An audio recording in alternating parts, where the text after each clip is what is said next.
here we want to do a crown made of light curable composite.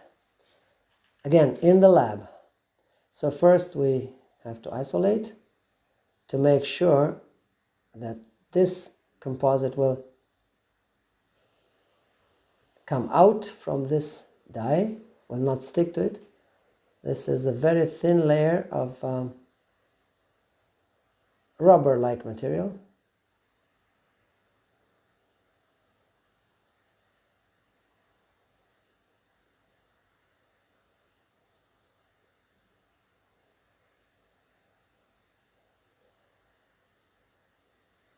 So we wait for this to harden, to set. It will turn to deeper blue, darker blue. So once it happened, we take this material. This is made by GC. It's one of the very best composites. Yeah, very nice composite, the Genial. GC from Japan, that stands for General Chemistry. The names of their companies are not so fancy, but this material is very good. And you see the technician is placing this light curable material. It has, there's a special spatula. It may be zirconia, that tip, it may be plastic, that white tip of the instrument. And the technician applies the whole thing to, sometimes you have some residues inside which have to be removed. So this composite is placed actually on the abutment, on the die. Again, the abutment is in the mouth and the die is the exact thing but in plaster that the technician works with. So we said in a previous movie that resins can be cured by temperature, by light, or by pressure, or by a combination of two or of all the three of them.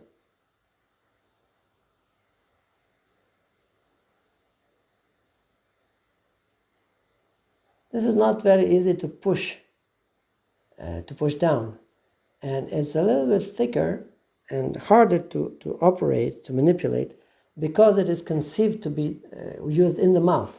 So this is a composite that is normally used by the dentist to do fillings and to restore margins of the crowns that have been broken by accidents most of the time.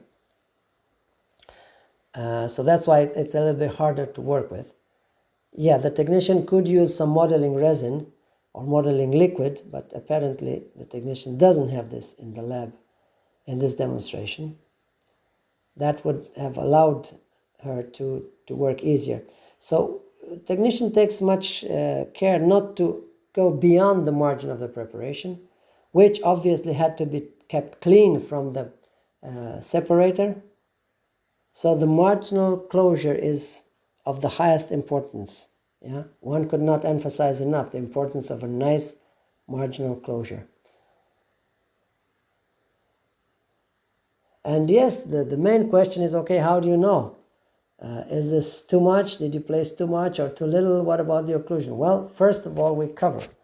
And then we add. And when we add, we will decide, checking into occlusion on the model to see where we have to place and what. So the question was, okay, why don't we do this with an index? Well, it's simple. Because this has to be light cured and the index is opaque. Okay, nice. Why don't we just make a wax pattern and then make a transparent index? And then light cure through that index, which is transparent. Well, this is done. And this could be done. And this would be the highest level of precision. But what we see here is the composite placed directly on the die, and then it will be directly light cured without any index. I just mentioned that for you to know that there is also this possibility, but then you have to have transparent indexes, and this is way more expensive than regular putty index, as we saw in a previous movie.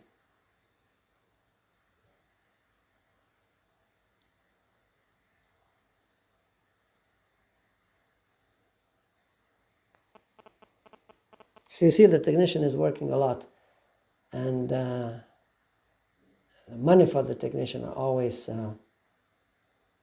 not enough. That's another story. And now it has been placed under the light curing, in the light curing unit, and that was the simple coping, the first part. And then the technician is adding more, actually is building up on that. But the base is there. The coping is there. Now you have it. You have something to cover the die and to be easily removed and replaced on the die. And now what the technician is doing is adding more composite.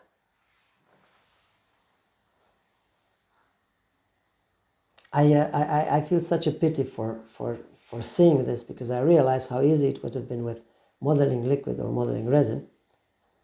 Anyhow, so now you see it's time to check the neighboring teeth, to check the contact points, to check the occlusion, and to build up slowly all this. Now you imagine that building it up with wax and then taking an index, making an index and just pressing in the index, translucent if you had light cure composite, opaque if you had pressure or heat curing composite, would have been easier. It takes a lot of time to build this up in composite as such. Yeah, wax is faster in such circumstances. That's true. But if you work like this, you don't need an index anymore, and yeah, it's cheaper, because the translucent indexes, transparent indexes are kind of expensive. This is to show you how things are done. It's not to make you decide one way or the other. This is up to the dentist to decide how he wants the job to be done, and talk to the technician, obviously. Now those are the dentin, that's the dentinal structure, the internal anatomy of the tooth. Yeah, it's not morphology, it's internal morphology or anatomy. Yeah, those are, as I said, the lobes, dentin lobes, and over that the technician will place some translucent composite that will mimic the enamel or the enamel. Enamel is one way to pronounce it, enamel is another way to pronounce it.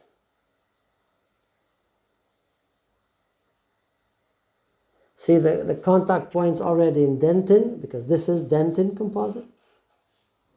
And then you'll have them on the mesial, you can have it only in enamel. Now the technician, for purposes of high aesthetics, decides to have the contact points only in enamel. This is kind of dangerous, because it could look somewhat gray on the margins. So it depends on the situation in the mouth, the color of the other teeth. But the advantage here is that you can add what type of composite you need on each side of the tooth. You can have a tooth really look natural with this light cure composites that can be, as you can see, can be placed very precisely on the model. If you did that in wax, you would have had just one simple color of plastic. That's it. In this case, you can add different colors of composite in different sides of or parts of the tooth to make it look way more natural. Yeah, and of course this is even more expensive if you buy this from a technician, because clearly the technician works more, and second thing, the price of the composite is not that cheap. Yeah, resin, when it comes to to powder and liquid, they are kind of cheap, but light cure composites are expensive. So you see some sort of a dentin that the technician placed there to make the contact point. Why do I say some sort of a dentin? Because a technician in such a case can use up to 3 or even 4 types of dentin. One is yellower, one is browner, one is whiter, and so on. And now it's time to place the enamel upon. Normally one should light cure the dentin and then place the enamel. Now, I'm not sure if in this case the technician is doing it with all these types of composites.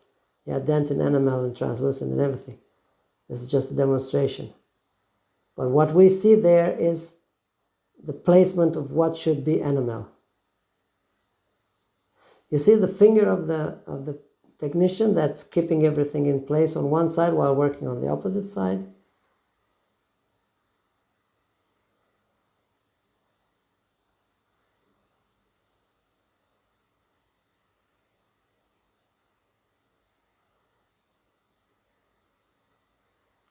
And again, you have to check from many aspects to see whether this is right in occlusion and if it is symmetric to the neighboring central incisor.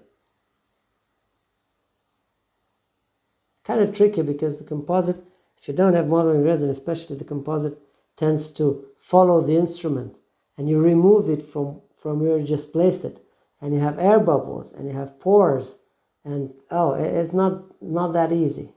With modeling resin is way easier, but even with modeling resin you don't have the guarantee of a perfect pore-free or bubble-free composite when you work like this. And the instrument, you see, it's a special instrument. Now, for this type of jobs, even in the mouth, I prefer silicone instruments.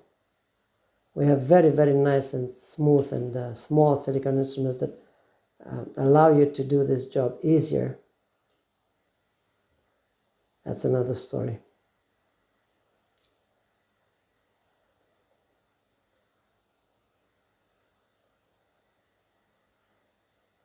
And so the contact with the antagonist is very important to know where you want to have it and to have it exactly there.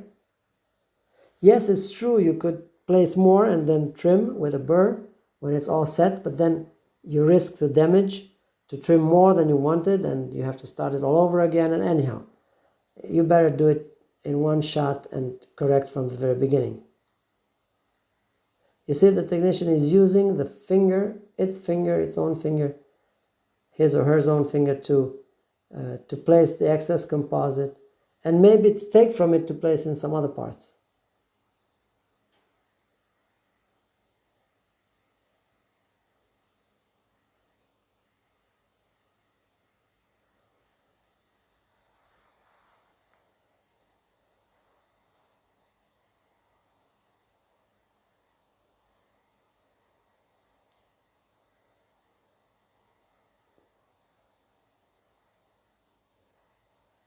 And this looks like the final layer.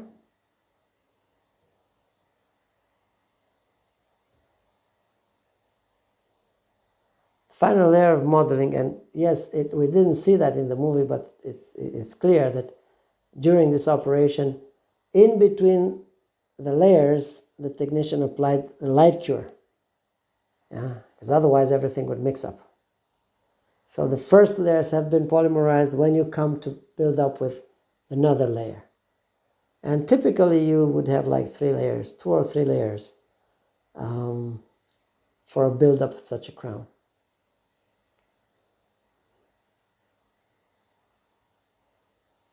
It's interesting because in the beginning the technicians seem to have placed there some translucent right on the die, and then dentin, and now enamel.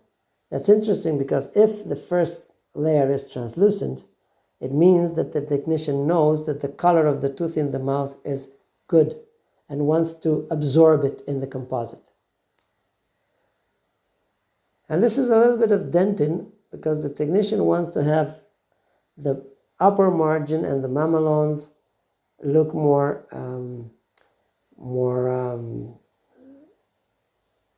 like sunlight, yeah, sunbright, more orangish, as dentin is. Well, anyhow, techniques of construction with composites, that's something that we'll discuss in the 3rd grade when we do dental materials, and we'll see the differences in types of composites. There are so many now that allow us to be really, really highly aesthetic. Okay, and in the end, it's just a plastic, I agree, but it can be highly aesthetic for, I don't know, 1 or 2 years maybe, or even more. It depends on how you make it and how you polish it. Especially how you polish it. So you see the technician is trying to mimic the neighboring tooth, but being a good technician, she realized that it has to be more protrusive than the other one, because that's how the model was. Those two teeth were not level, were not in the same plan. So she realized that she needs to go with the teeth that she's constructing on the mesial incisal margin to go more outside, more on the labial aspect, more touching the lips than the neighboring tooth. She realized that because she was good. Okay, she tries to bring everything in at level as much as possible, which I don't see as so much necessary. But she realized indeed that this tooth is more protrusive in the labial aspect than the neighboring one.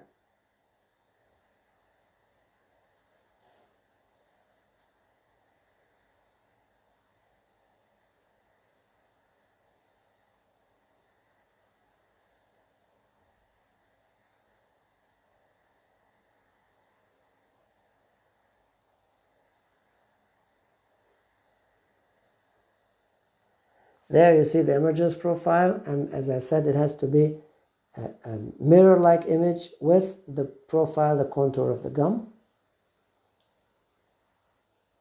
Marginal crests, reflection, deflection relationship. Reflection is on the main labial surface, and deflection is where the labial surface turns to the mesial aspects, mesial and distal, the proximals. There's a very, very important details. Again, we shall discuss about this in detail when we do composites in the 3rd grade, but I'm sure you remember from morphology all those details that are very clearly taught in the 1st grade. Yes, and now those are the marginal crests, the cingulum and the marginal crests. They are very important for the protrusive movements. So everything you see here is not just for aesthetics, but is also for function.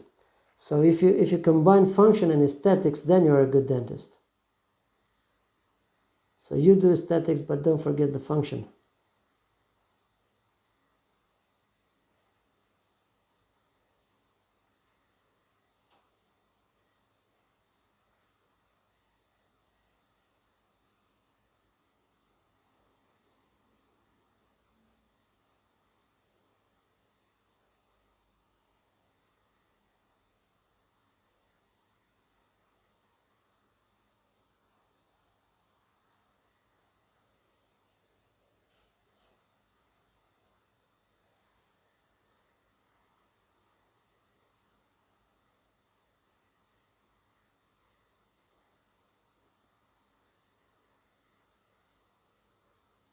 It's very important in such situations to have a fine instrument. If it's thick, then you cannot get in between the teeth, and you cannot construct it nicely. You'll have it bulky. So yes, the instrument is very, very important. Now we have instruments that go up to 0.1 millimeters. That's 1/10 of a millimeter thickness. Metal instruments. So now the technician is trying to mimic the cingulum from the neighboring tooth, the adjacent, which has to be symmetric with ours that we're built now, because, as we said, it's about 2 central incisors. Now you have to pay attention not to thicken it too much. That's why the technician placed a first layer of a determined thickness, and now she knew, okay, I don't trim that one, it's there, and whatever I build over it.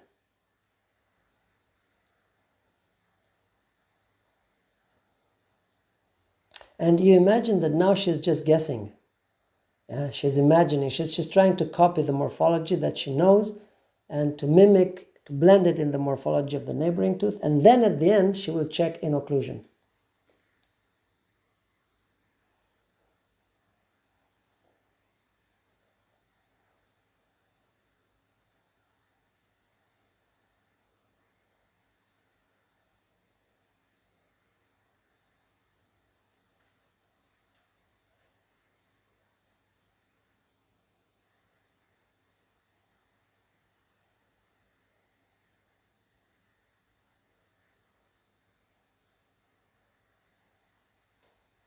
Now, the crown has been polymerized, fully polymerized, all the layers.